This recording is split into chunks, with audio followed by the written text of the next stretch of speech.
October 25th, 1986, is the biggest day of playwright Nikki Rogan's life. I have never worked on a show where the leading man has a parasite in his brain. This is all your history. That parasite is eating it. Not because a critic wants to destroy his play. He'll write a review so devastating it will shatter your career. Because tonight, his beloved Boston Red Sox are one game away. This could be it. From winning the World Series. This is Theater Talk. I'm Susan Haskins. There's a smart and wildly entertaining new movie that involves the unlikely combination of baseball and a mean-spirited theater writer who is ruining everyone's life on Broadway. Now, while I don't know that much about baseball, there was something about this movie that just resonated in my soul, and I felt very important that we do it on this show. So here to introduce our guests is Michael Riedel of the New York Post. I'd like to claim that I'm the inspiration for this movie, but unfortunately it was put together before I was even born, I'm told. But now, as all things in the movie business finally being released, it does remind me of myself and some of our fellow critics who have been on this panel many times. But tonight we are joined by the filmmakers. Amy Robinson is the producer of the movie Game 6, which has just been released in theaters. Michael Hoffman is the director of the movie, and the actor Griffin Dunne plays a playwright whose career has been destroyed by this ruthless, evil critic. And is also a producer. And he's also a producer of the film, too. Welcome. Thank you. Amy, now, you've all been in the arts for a long time. Is this your sort of revenge against the critics movie? Do you really hate critics as much as one might get from at least the beginning of this movie? No, not at all. I adore criticism. I think it's very useful. No, it actually, 15 years ago, Griffin and I were sitting around thinking up movie ideas, and, well, actually, Griffin could start the story. He had been having dinner with a playwright who'd just gotten It was a bachelor party, and so people were very frank in the bachelor party. And this playwright's We're not naming names? No. Okay. had just been reviewed the previous day to a very bad review. Was this a Frank Rich review in the Times, then? It was in the 80s, so you do the math. I'm going to try to figure out where it is now. and he went kind of crazy. And I was telling Amy about it, because it was like, this fellow's very funny, very engaging, and what looked totally demented at this, as a result of this review. And so I was telling Amy about it the next day, and we said, oh, that's sort of like that's kind of a fun idea to play with, maybe a guy kidnaps a critic. And kidnaps him, tortures him in the basement. I love criticism. I love critics. And it was one of those Disney 80 comedy ideas kind of thing. Ruthless people. Yeah, Matthew Broderick plays that kind of thing. And that's where we were at. And just suddenly purring over the fax machine comes a fax from Don DeLillo's agent. Mm-hmm. I mean, like the same day we're talking about it.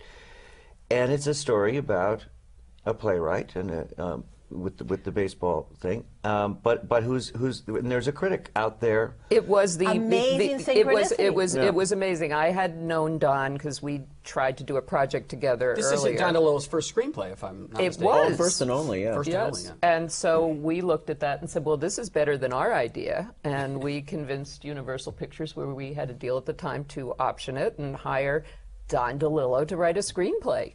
So that's how the screenplay came into being. Now, Michael, working with Don DeLillo, was this script a response to something that had happened in his life? Had he gotten a bad review? Was he obsessed with critics in some way? Well, I've never actually had that conversation with him. I do believe that the first play he wrote, the name of which is escaping me, before Valparaiso, the Something Room,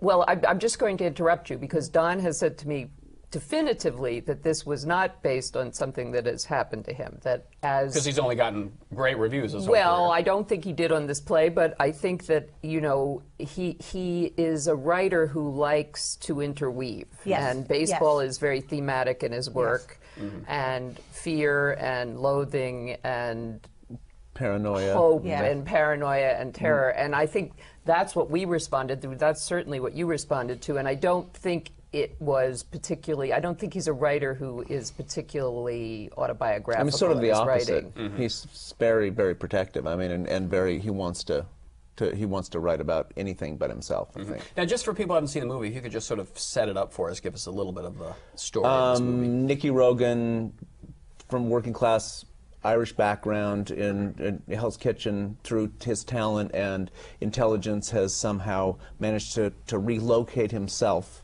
in an affluent East Side life, and he's a very successful playwright. Sort of probably, from what you get from it, probably a boulevard comedian. Right. And now he's been living off one success for a long time, and he's starting to feel that that's exhausted.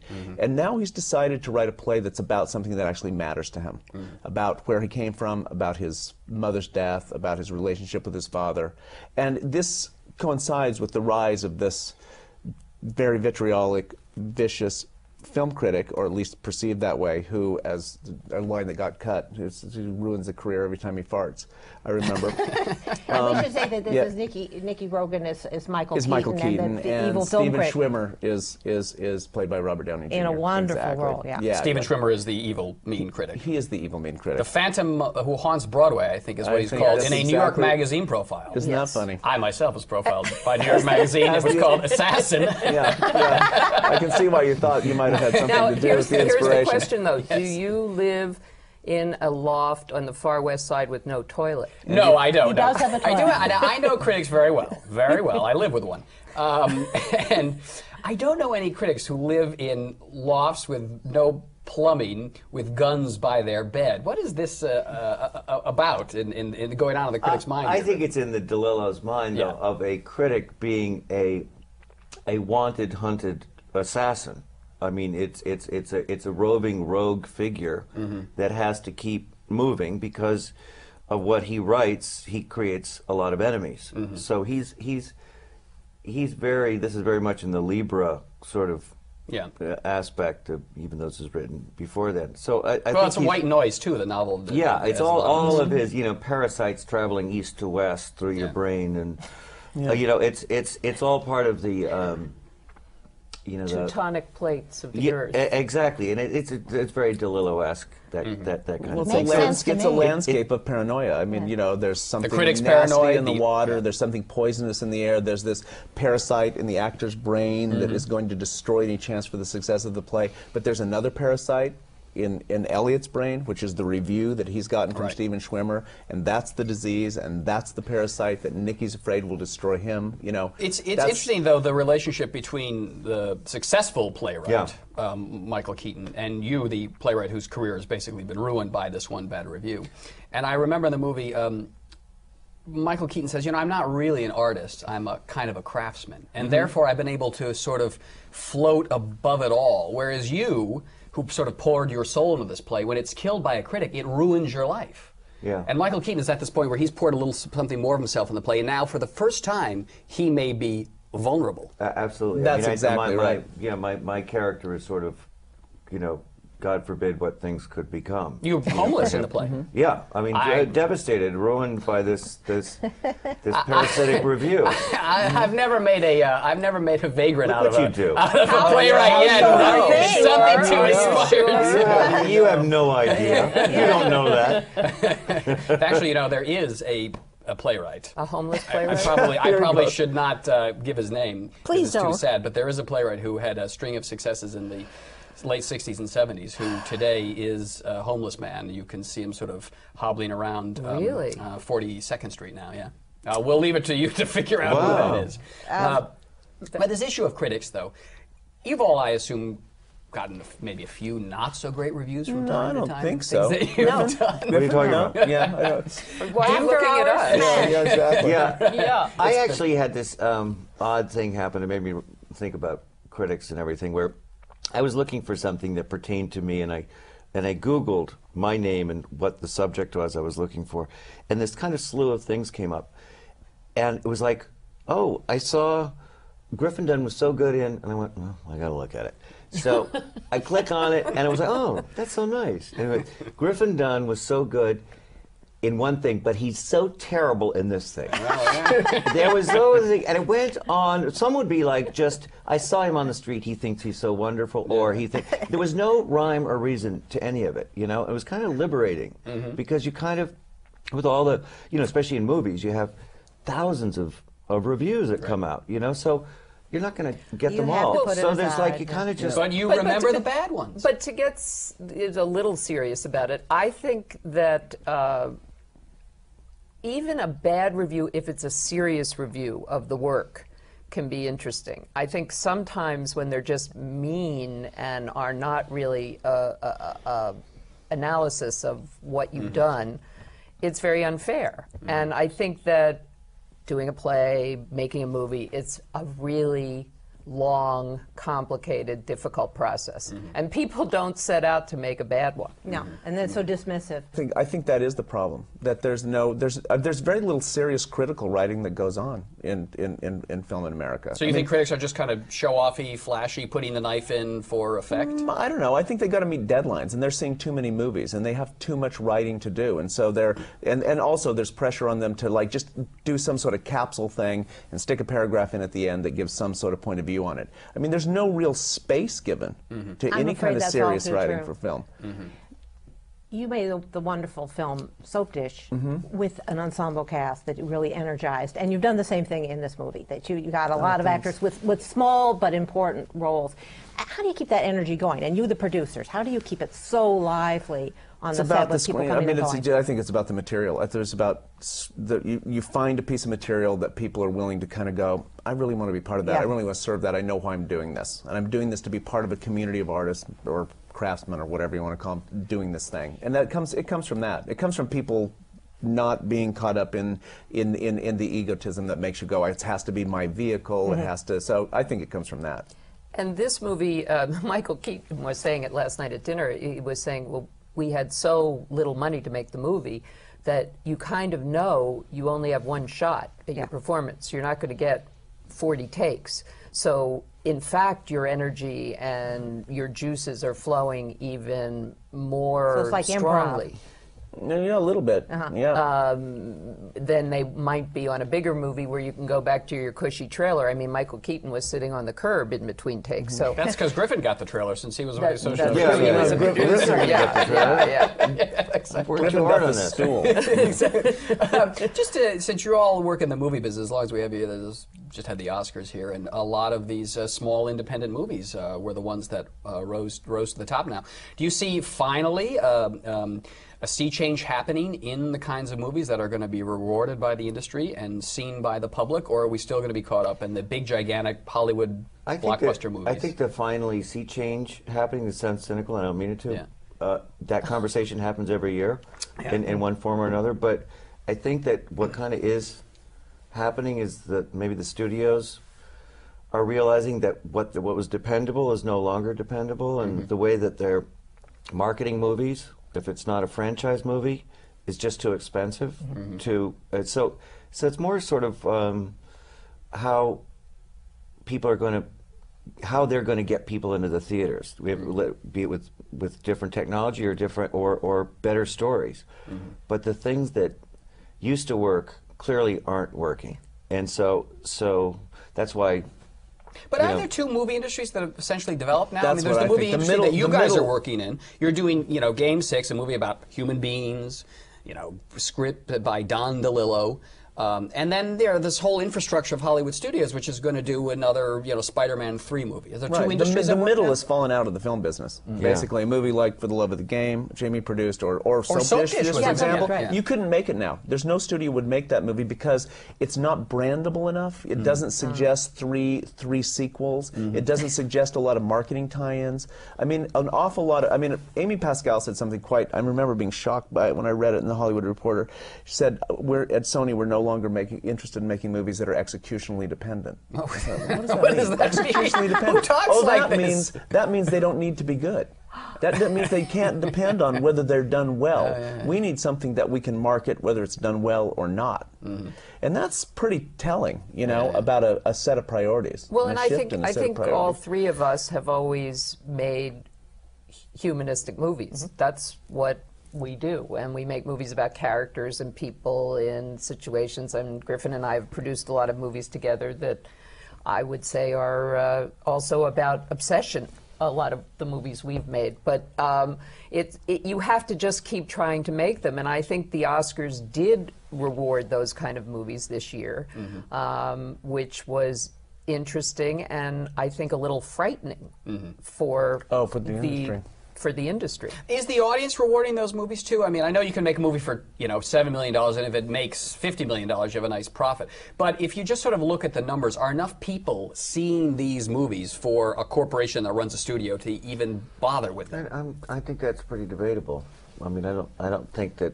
I was just reading somewhere that these other movies are not getting the Oscar, that second wave of audience either. So that's interesting. Well, except we don't quite know yet because the Oscars were last week.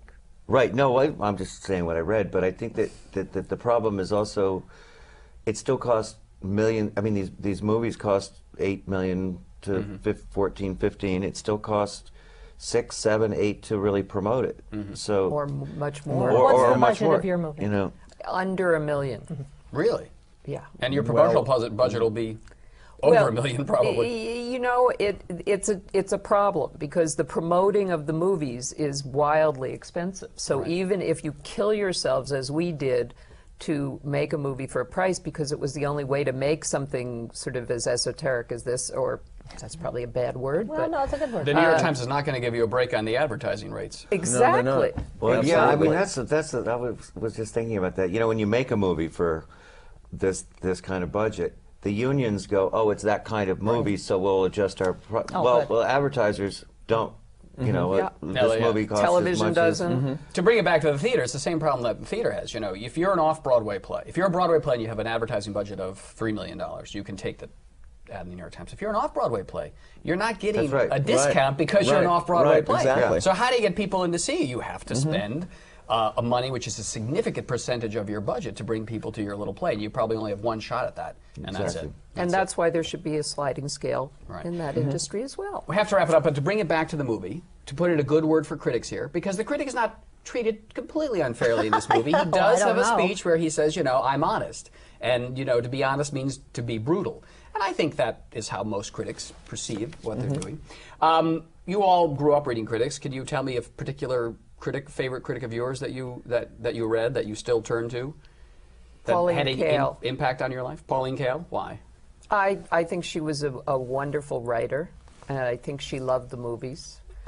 I think that she took them very seriously, and I think that they affected her in a deep way, and I loved reading her reviews, good or bad. I think I like, without really having names flood, you can tell when you read a review of a critic pretty on a regular basis. You can tell if they really love the profession they're writing about, and I respond to that. If they love the theater, they love the movies, that comes across, and I think that's obviously why someone who writes about criticism got into it in the first place. Well, I think that's why it was so smart why Frank Rich moved on, because when he reached the point that he was sick of it, he went then on to something else. And has written such brilliant work on the op-ed. Critic that influenced you, or that you... Derek Malcolm, who writes for The Guardian in London. And the reason I like him is because I really think each movie he reviews, he starts off by saying, this is what these people are setting out to do. Right. This is the way in which they succeeded, these are the ways in which they failed. But he doesn't try to review a movie in his head, or another movie, or the movie he wishes it was. And I like that very much, that I think that he establishes a real kind of dialogue with the movie. And that Personally, I prefer the flash of the knife, which all good critics can do, because Pauline Kael said, if Dances with Wolves, Kevin Costner has feathers in his hair and feathers in his head. And I'm afraid, being on this side of the fence, kids, and to be a good critic, you're right, you have to try to understand the intention of the people who are making the play. You have to say whether or not they succeeded in it. But, you have to entertain. And to entertain... But that's good writing. That's right. Yeah. To entertain, sometimes you got to be a little brutal. Just like Steven Schwimmer in Game 6, the evil critic. But you did find out at the end that he has a heart. Yeah, well, Not that's the only- part. That's the part. That's where you lost me in the movie. No, That's but no, I'll tell you.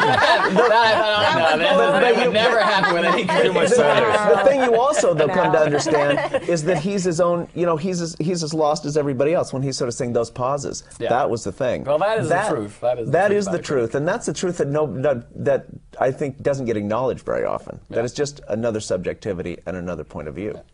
A layered, complex, interesting, and very funny movie called Game 6 in theaters now, I guess, near you. But we've been happy tonight to be joined by Griffin Dunne, who's in the movie and produced it with Amy Robinson, and it was directed by Michael Hoffman. Thanks for being our guest tonight on Theater Talk. Thank you. Thank you.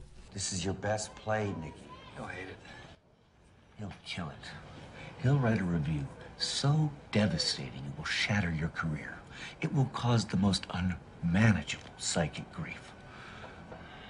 What about your apartment in East River? Your home in Connecticut, where you watch things grow. Yeah, we were thinking of putting in a pool, too.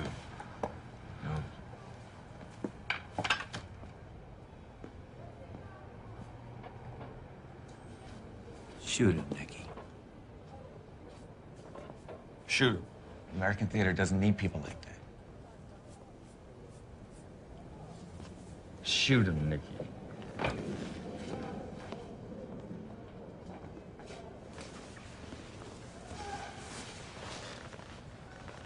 Hey, I know, we're just talking.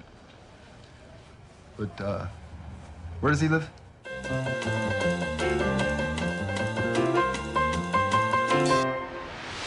There's always politics in the Tony Awards, and there's a lot of campaign going on. And I think some people are really starting to cross the line. For example, Tony voters are getting look at this swag let's show viewers the swag that's coming our way from Spamalot.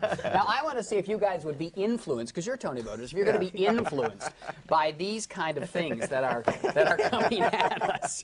A killer rabbit. That's from Avenue Q. That's right. See, those fangs are what killed Wicked. Now, That's if you much were scarier than anything. That's the Pillow Man. Yes, Actually. it's going to snip on Susan.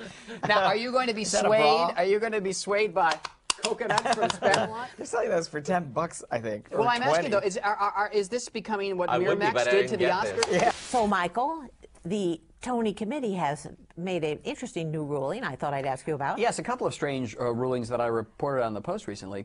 One is, and this is something that's going to, be a big blow to all Tony voters. They've put a ban on swag.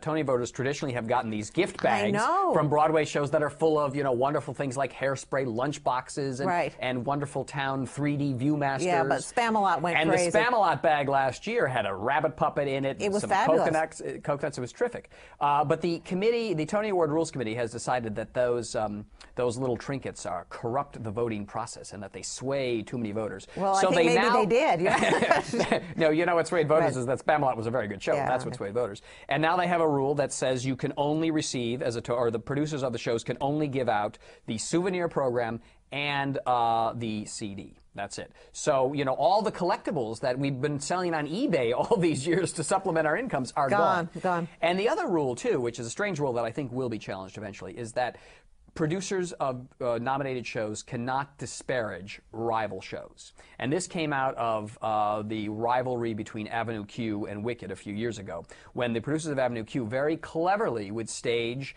those little shows and put those little ads in the paper, gently mocking other people's shows. But they weren't saying they were bad. They were making fun of them. I agree with you. I thought they were I thought it was good old-fashioned, wonderful Broadway humor. But the producers of Wicked and the producers of some of the other shows took umbrage at that, and they pushed through a rule that says you cannot disparage your rival show. Mention? That's pretty much what it comes down to. You cannot tweak it in any way. You can't make fun of people the way Avenue Q did in those really clever little ad campaigns that they were doing, making fun of the boy from Oz. A lot of producers tell me that they don't think this rule is going to stand. No, okay. They feel it was kind of put in without their paying much attention to it. And we'll see how long these rules go. Yeah. But all I have to say is we at Theater Talk are still free to disparage as many shows as we want to. And we invite any producer who wants to disparage his rival shows. No, we don't. This is a Tony rule-free zone here on Theater Talk. So we will continue on our merry way with disparagement at Theater Talk. All righty. That's it for tonight, folks. Now here's a little